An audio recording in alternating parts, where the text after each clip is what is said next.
نن محترمو د جمعې مبارکه ورځ ده. د جمعې په دې مبارکه ورځ باندې دا مبارک کلمات ووایئ. انشاءالله العزیز د دې ورځې په برکت باندې، د دې کلماتو په برکت باندې، د دې وظیفې په برکت باندې به الله پاک تعالی دومره رزق درکړي چې ته به ورسره حیران شي. الله پاک به ستاسو هر قسم مشکلات ختم کړي، هغه مشکلات چې تېر راګیر کړئ.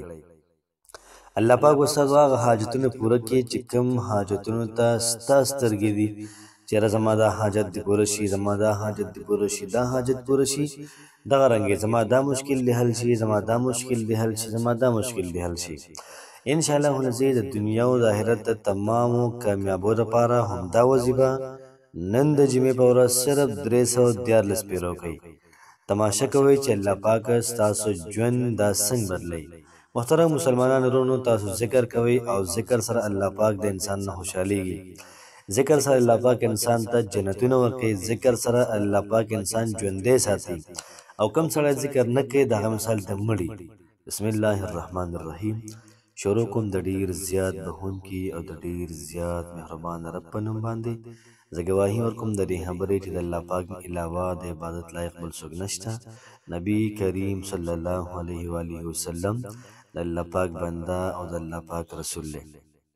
محترم مسلمانانو ورونو، څنګه چې د فرشتو خوراک تسبیحات دي، ذکر کول دا د فرشتو خوراک دی، دغه رنګې د انسانانو خوراک روټۍ، اوبه وغیره دي.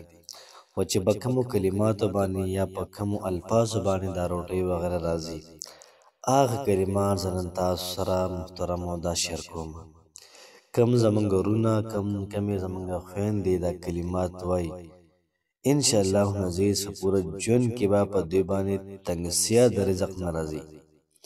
دومره رزق به ورله ورکړی شي، دومره رزق چې دا به ورته حیران وي.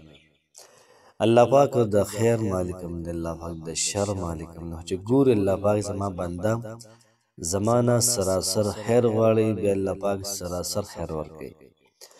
دغه رنګې محترمو، کومه زموږ وظیفه ده ډېره زیاته عظیم الشان او ډېره زیاته بهترینه وظیفه ده. نو د رزق باره کې بالکل تاسو بې فکره شئ.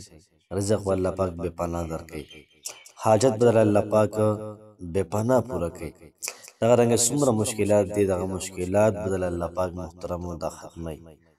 انشاءالله العزیز د رشتې دپاره، کاروبار دپاره، د رزق دپاره، پیسو دپاره، دولت دپاره همدا وظیفه د ژوند معمول سازه کوي. انشاءالله العزیز د حدیثو نه ثابته ده، نبی کریم صلی الله علیه و وسلم هم دا کلمات ویلي.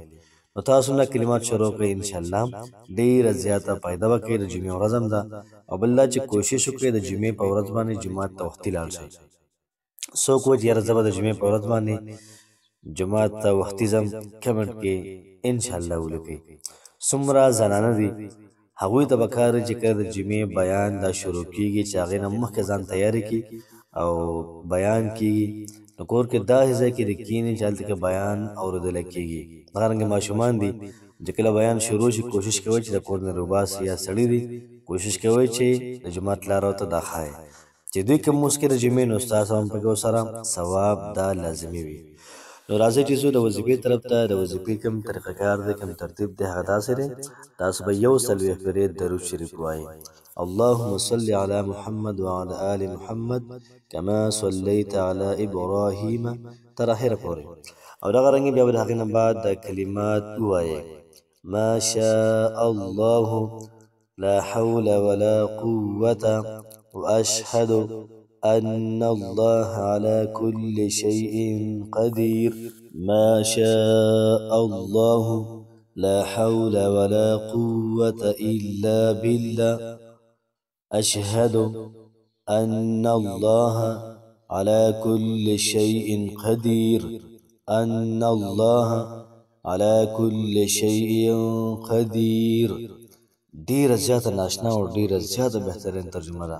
ماشاء الله سجد د الله پاک خوښه شي.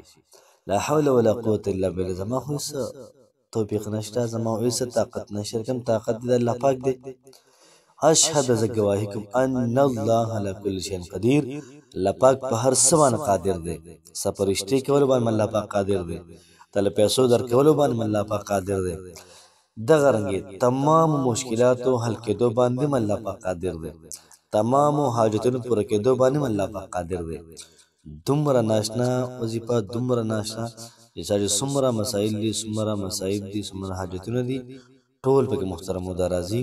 کو نیت کې د ټول وکړه، انشاءالله العزیز ډېره زیاته پیدا وکړي. الله پاک مو انشاءالله آباد ساته. السلام علیکم ورحمة الله وبرکاته.